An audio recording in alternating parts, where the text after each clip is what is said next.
How do you go about charging for your consulting business? Now, you are here, you've done a great job of marketing yourself, the clients or the market out there is receptive, and clients are asking you for proposals because they want to do business with you. So the big question is, how do you go about determining how much to charge and even which model to use? So in today's video, I'll share with you different approaches that I've seen work in the market. As you know, I've been in the consulting business for the last 11 years as we are shooting this video, and I would say I've been able to apply the different methods, and each method has its advantage and even disadvantages. And so I don't want you to go through a trial and error period so that you can see what works best for your consulting business. And if you'd like mentorship, if you'd like training on this subject of consulting, we do offer a consulting class where I handhold you. I help you to know how to market yourself, how to negotiate for the best pricing, and even what to charge for your services. So the first approach we have when it comes to charging for our services is you can use an hourly rate. As the name suggests, you can charge per the hour. And how do you determine how much to charge per the hour? So if you are starting out, and let's say your salary was, where you were working before, your salary was 150,000 shillings. So what I would advise you to do is you can divide that 150,000 by 20 days. Because even when you're working, you never used to work all days. So assuming you work 5 days in a month, then it goes without saying by the end of the month, you'll have worked for 20 days. So if you do simple calculation, you see per day, you used to earn 7,500 shillings. And then even further down, you can be able to break that down, say per day, okay, if I used to earn 7,500, then per hour I was earning this much amount. So with that then, if you want to be at the same income level, remember this for the people who are starting out, then you can say, well, I charge 2,000 per hour, and you look at the scope of the work, and if you see, oh, this is work is going to take me 20 hours, then simple calculations, 20 multiplied by 2, then you charge 40,000 shillings. So the other approach based on the hour is you can look at your expenses, either business expenses and even personal expenses. So if you are starting out and you see that, oh, for me to pay rent, my own rent, the office, maybe have an office assistant, pay for marketing, if my costs are coming to 300,000, so that means per day I need to be bringing 15,000 shillings, again assuming you'll be working for 20 days in a month. So that means any client who engages you on a day-to-day basis, then you need to have an income of 20,000. So that's the approach when it comes to the hourly rate, and it's closely related to the daily rate in the sense that, you know, a daily rate is the number of hours you'll be able to work in a day. And this approach I would highly recommend. If you're starting out, this is the best approach to use, because before you get to understand clients, how to haggle, how to negotiate for the best pricing, it's much an easier entry point as opposed to the other two methods that I'm going to share with you. Method number 2, and this is what you start to apply when you have experience in the consulting world, is what we call project-based.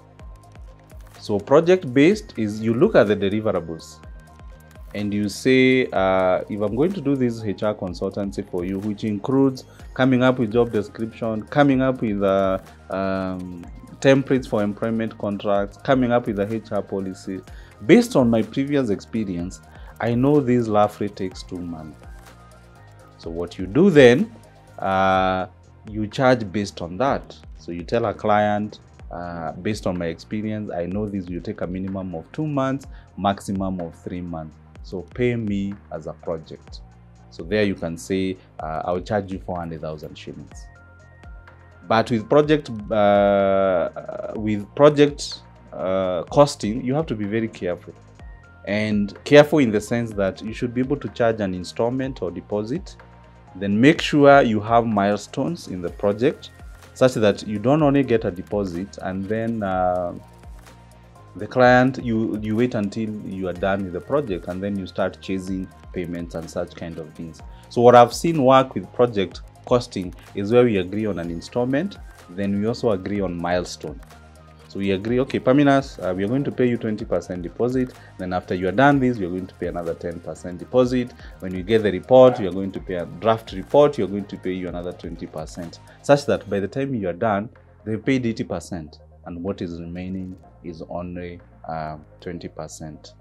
So the advantage of project-based as opposed to hourly rate is sometimes the client, if you charge them per hour, they will say, Paminas, you are saying you take these too many hours so that you can earn more.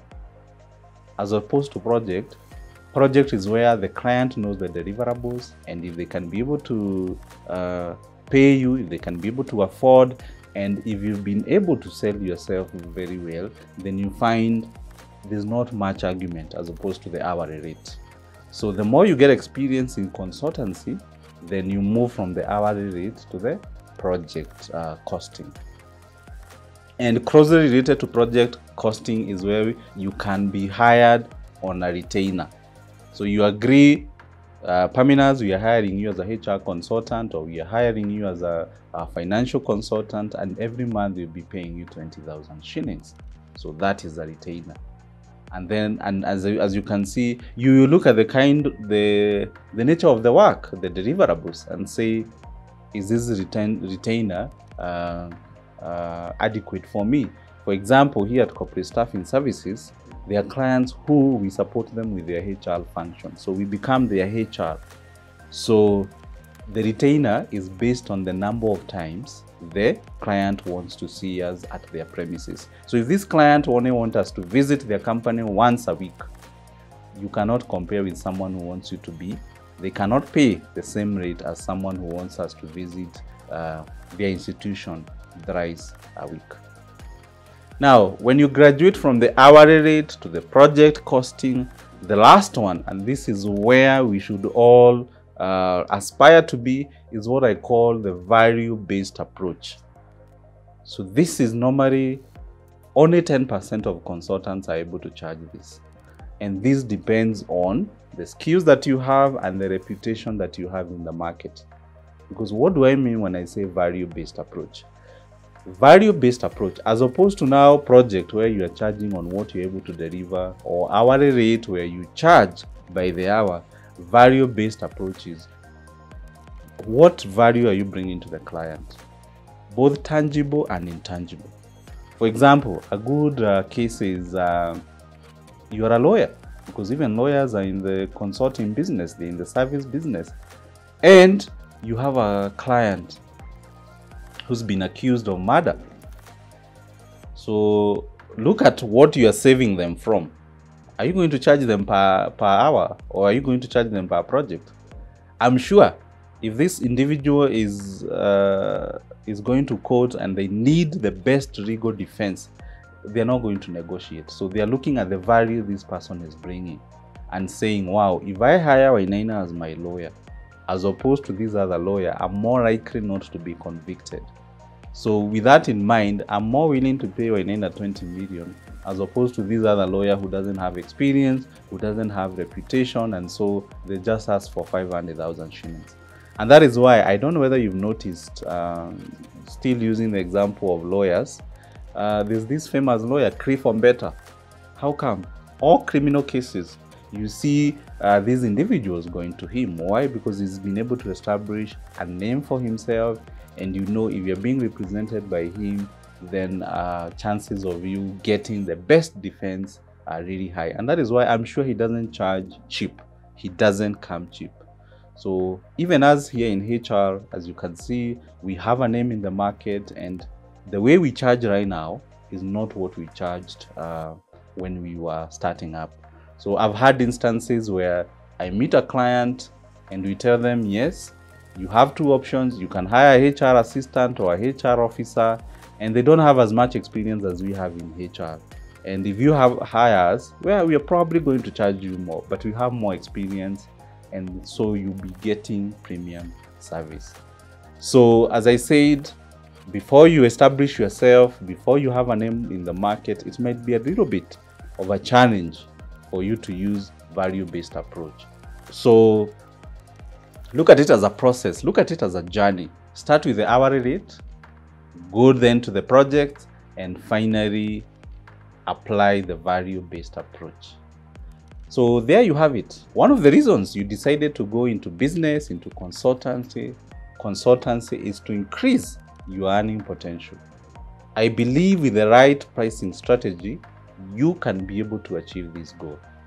For more tips on how to succeed in the consultancy world, subscribe to this channel and I'll keep you updated.